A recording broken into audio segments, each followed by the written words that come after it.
Good morning mga ka-pedals. Dumating na yung aking order na Rock Bros Light pump front na yun. At yan, wag nyo sisirain yung white na yan. Kung sakaling may defect yung item, pwede nyo ibalik. Basta wag nyo lang sisirain. Lagi nyo bubutasan sa gilid. Ayan.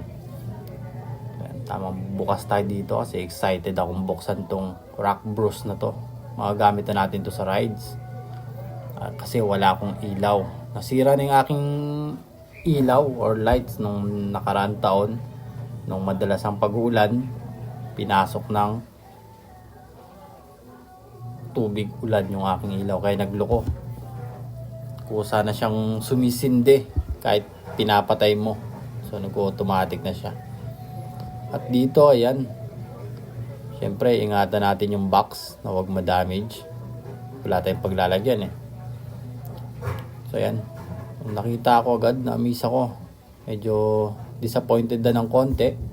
Kasi yung in-order ko is medyo hati yung kulay. Isang blue at isang black.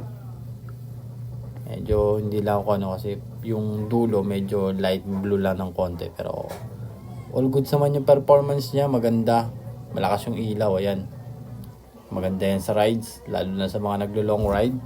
Yan. Ilalagay ko sa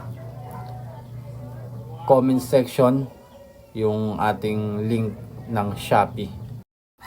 So yun, please like na lang po ng ating videos mga ka-pedals. Yun lang po, maraming salamat. Thank you.